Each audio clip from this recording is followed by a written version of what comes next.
Permission to come aboard. They can make him wise. They can drive Permission granted. Welcome to MsMojo, and today we're counting down our picks for the TV episodes that shook an entire generation of teenagers to their core. For this list, we're only including live-action series. Oh my god, I like you so much. And I love liking you. Number 10, Shook Ones Part 2, Euphoria. Hey. Hey. You not having fun? No. Yeah, me neither. Following the troubled teens of East Highland as they wreak havoc on a carnival, Euphoria's 4th episode is as technically ambitious as it is harrowing to watch. Nate and Maddie's relationship falls apart, and their tension becomes physical, exposing just how dark he really is. Rue loses sight of her younger sister, and Jules recognizes Nate's dad as a man she met in a motel one night. Shoot. Sorry.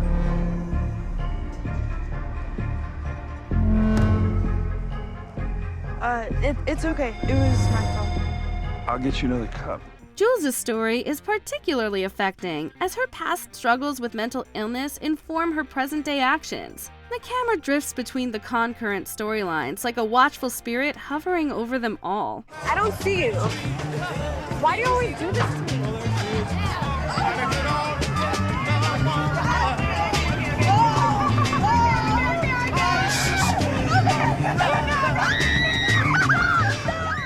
Number 9, The Body, Buffy the Vampire Slayer.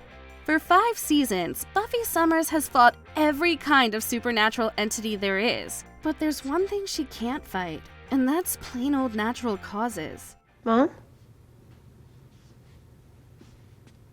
Mom? Mommy? The Body sees Buffy come home to find her mother Joyce dead on the couch. Her futile attempts to revive her are not based on ritual or magic. Did you see what happened? Did she fall? No. I came home and well, what should I do? Do you know how to administer CPR?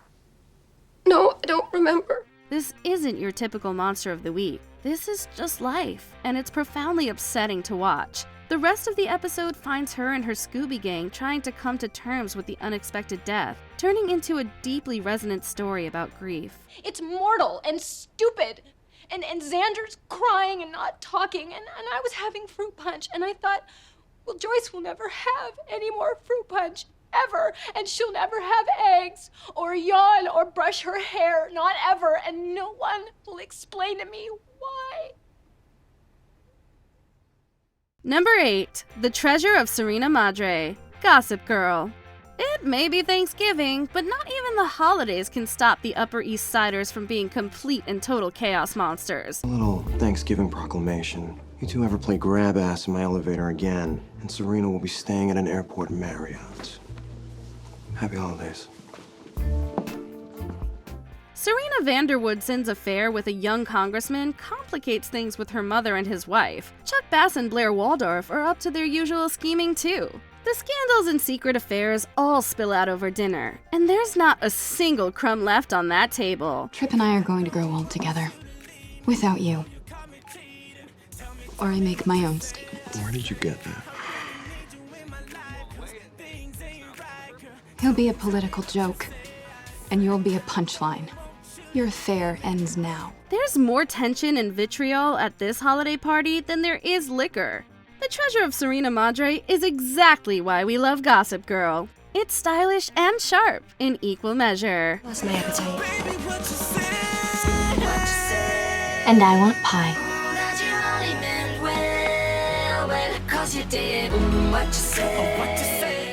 Kids.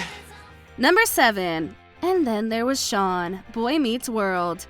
Inspired by the slasher movies of the 1990s, this fun, genre-bending Season 5 episode locks its cast of adolescents in after-school detention with a masked killer. This doesn't make any sense. It does if you've seen as many horror films as I have. This is classic. The locked door, the scary janitor, the bloody warning, and our soon-to-be first victim. Me? Why me?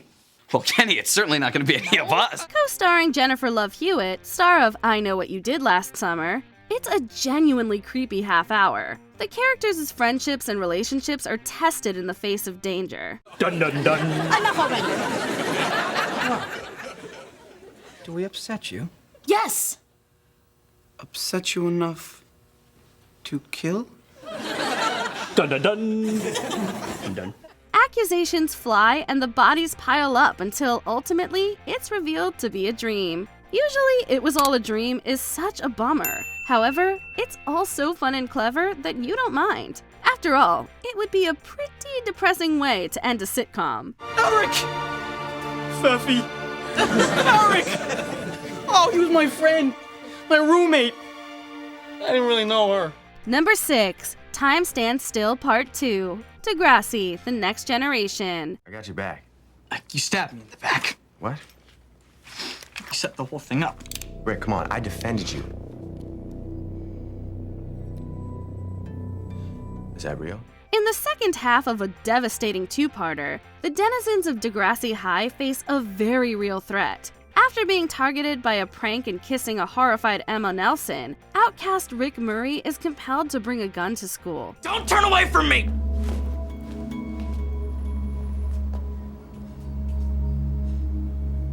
Glad I found you, Emma.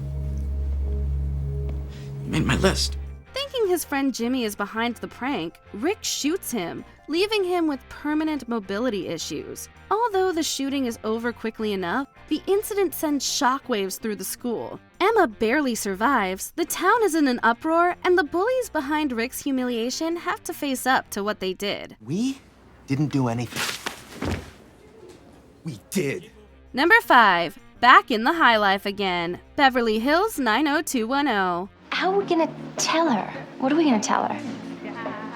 Kel, that's not really the kind of thing that you rehearse. 90210 set the standard for high school drama. From its juicy romances to its broaching of social issues, the show made its young audience's jaws drop week to week.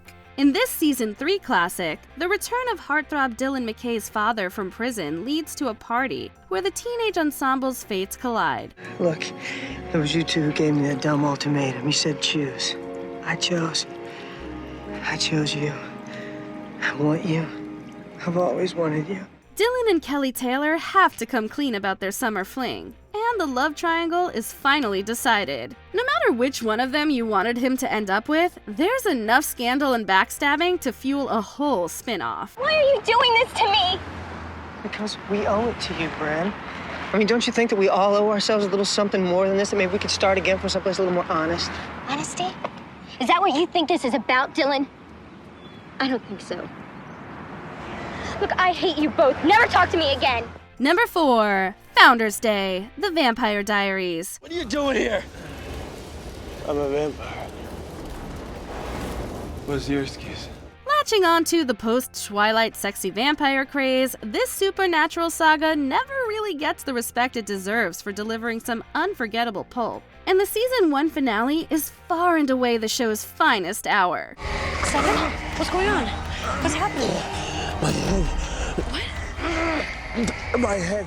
Secrets are revealed, tensions heighten, and major characters are put in danger during the Founders Day parade. Vampires Stefan and Damon Salvatore face an existential threat, and their love triangle with Elena reaches a fever pitch. But the final stroke of genius is the episode's last plot twist that had fans waiting with bated breath for the next season.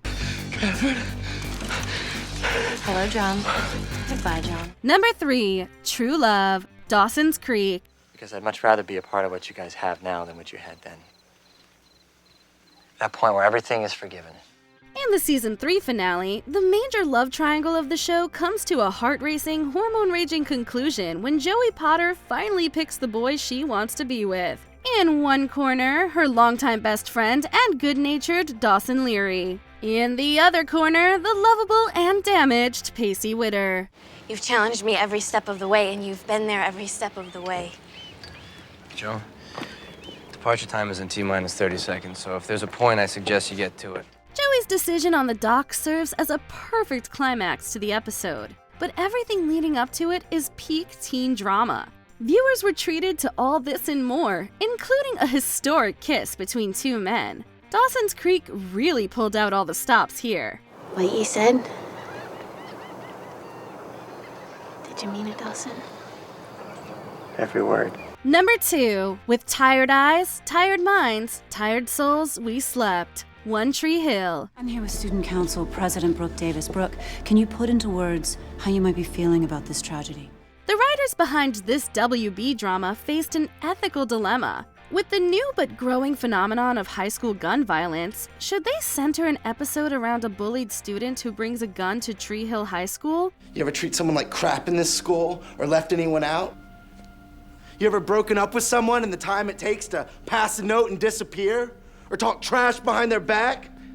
Or maybe you just ignored it all. This season 3 episode was a big swing, and it turned out to be a major hit. It's a shockingly brave and hard-hitting hour of television that acknowledges the seriousness of its subject matter while still advancing the show's narrative arcs. Even critics who didn't like the series had to hand it to the cast and crew of One Tree Hill. Just believe me, it gets better. It won't!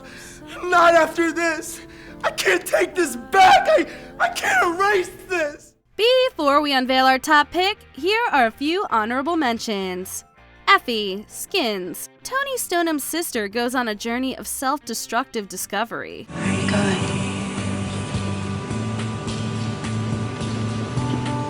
Okay, where are we? Chokin' and Token, Freaks and Geeks. A bully gets his comeuppance. Have a chuck. Yeah.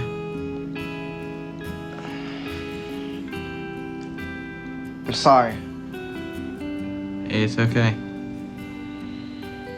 Just don't do it again, because I could die. I know.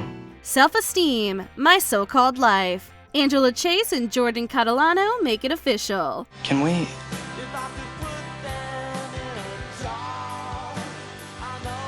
go somewhere? Sure. Boyfriend, Heartstopper. Nick and Charlie take a big step. You're my boyfriend! I'm your boyfriend! We're boyfriends! Dad, drop me! I'm not gonna drop you. Stop it! Okay, I think we're wet enough now.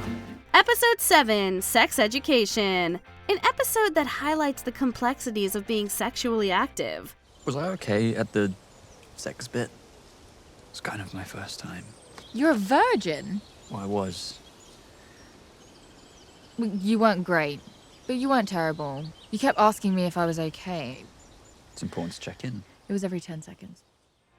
Before we continue, be sure to subscribe to our channel and ring the bell to get notified about our latest videos. You have the option to be notified for occasional videos or all of them. If you're on your phone, make sure you go into your settings and switch on notifications. Number 1, The Quarterback, Glee.